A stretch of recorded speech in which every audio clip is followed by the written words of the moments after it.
자, 안녕하세요. 지금 공장 임장을 나왔습니다. 지금 실시간이에요. 경매지상 제시의 창고는 임차인이 설치했다고 채무자 겸 소유자가 이야기했다는 조사서가 있습니다. 그래서 매각에서는 제외됐고요. 그런데 조사하다 보니 임차인 회사 대표가 채무자 겸 소유자입니다. 이럴 땐 낙찰받은 후 매각 제외 창고는 협의를 봐야 할까요? 주변 공장 4군데 정도를 그 회사가 사용하는 것 같은데 이럴 경우 명도가 어려울까요? 채무자 겸 소유자가 그 회사의 대표다. 이 얘기는 별개로 두고 일단 매각이 제외됐다는 거에 대해서 그게 임차인이 지었다, 짓지 않았다 이런 걸 다 떠나서 일단 경매는 나오지 않은 겁니다. 그건 명확히 하자고요.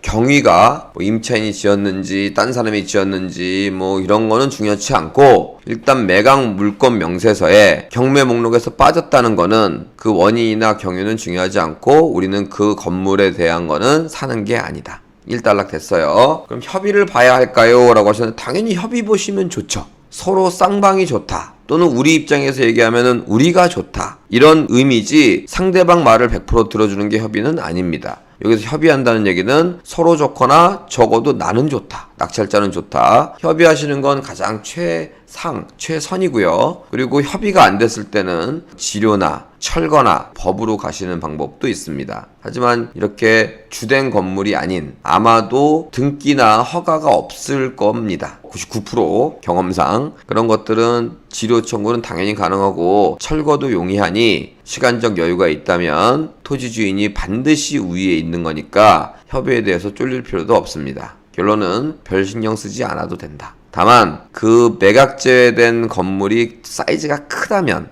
경락잔금 대출이 좀 어려울 수 있다는 점은 감안하시기 바라겠습니다.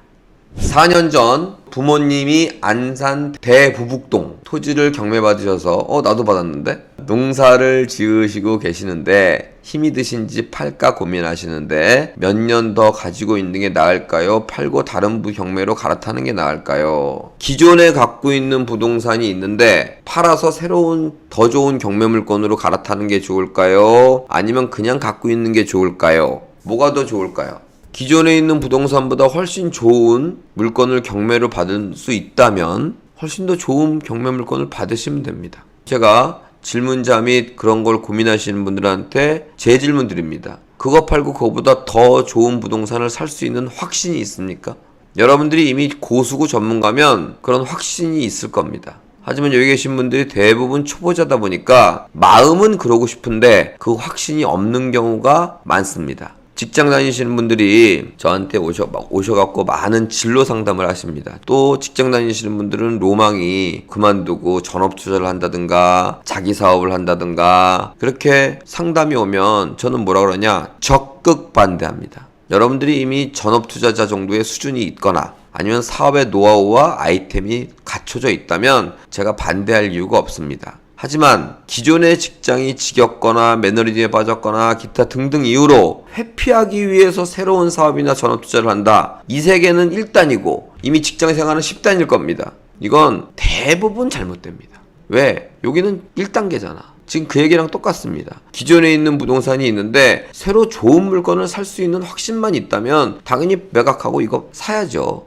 그런데 똑같은 부동산을 샀다면 세금 등만 날리는 거고 최악은 더 안 좋은 부동산을 사는 경우도 꽤 많이 존재합니다. 따라서 여러분들의 실력을 키우고 나서는 제가 터치 안 하겠으나 여러분이 실력이 없다면 그냥 직장 때려치고 치킨집 하는 걸로 제가 생각하겠습니다. 여러분들 치킨집에 대한 노하우는 없죠. 여러분들 실력을 키워서 그때 생각하시기 바랍니다. 지분 물건 입찰 들어가 보려고 하는데 도로 지분을 누구한테 넘겨야 할까요? 라고 하셨는데 일단 지분이라는 거는 정상적인 물건이 아닙니다. 그래서 우리가 그 가치를 높게 평가한다면 일단 시세 파악이 정확히 돼야 되고 그 시세 파악에서 많이 싸게 사셔야 됩니다. 두 번째, 지분을 넘긴다라는 얘기는 전혀 맞지 않습니다. 넘긴다고 누가 삽니까? 아무도 사지 않습니다. 말씀드린 것처럼 협의를 보면 되겠죠. 제가 경매 교육을 하는 데 있어서 이런 문제가 있으면 협의 보시면 됩니다. 이런 그게 교육입니까? 아무 말을 안 한 거랑 똑같습니다. 협의 보란 얘기는. 협의가 안 됐을 때 내 도로 지분을 누구한테 넘길 수 있냐? 그런 거 없습니다. 또 아니면 남의 지분을 내가 갖고 올 수 있냐, 그런 것도 없어요. 그래서 법으로 갔을 경우에는 공유물 분할을 위한 현물 분할이나 아니면 현찰 분할밖에 없다. 넘기는 거는 우리의 계획일 뿐이지 그렇게 반드시 될 수 있는 방법은 없습니다. 원래는 근린 2종으로 허가가 났는데 주택으로 개조해서 사용하고 있는 물건을 경매받았을 경우 장단점은 무엇이 있을까요? 라고 하셨습니다. 그냥 장점은 크게 없는데 제가 저번 주인가 한번 얘기했던 건데요. 한번 들어보세요. 서류상에는 학원인데 실제 가보니까 주택이에요. 그러면 이거는 학원입니까? 주택입니까?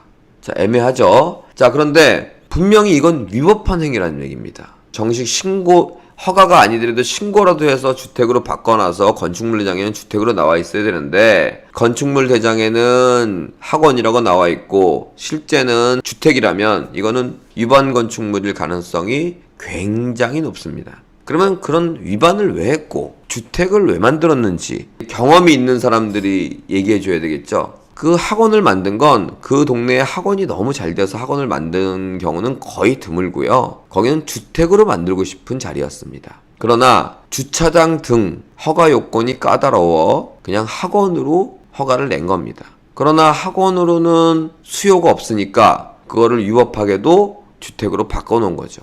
따라서 첫째, 위반 건축물을 신고 등으로 걸리게 되면 거기에 대해서는 적절한 과징금이 나올 겁니다. 근데 그 과징금이 요즘에는 좀 세서 꽤 부담스러울 거예요. 둘째, 그러면 내가 위반 건축물을 원래 건축물로 바꿔서 학원으로 쓴다. 그러면 이거는 제 경험상 학원의 임대가 안 나가거나 주택보다 덜 받을 수밖에 없을 겁니다. 셋째, 그럼 주택으로 변할 수는 없냐? 아마도 주택이 안 되기 때문에 학원으로 허가를 냈을 겁니다. 마지막으로 나중에 이게 재수가 없으면 1가구 2주택이나 양도 차익 부분에서 주택으로 쳐줄 수도 있습니다. 양도세 등은 실제로 뭘 사용하고 있냐에 따라서 주택이냐 학원이냐를 구분하는 거지 서류는 그 다음입니다. 그래서 당장 임대가 나가고 학원으로 하는 것보다 임대료가 좀 더 받는다 정도의 코딱지만한 장점 아닌 장점이 있으나 그거는 장점 축에 속하지 못하고요. 대부분 장점만 존재할 겁니다. 그 정도로 마무리 짓겠습니다. 아마 대출도 적게 남을 겁니다.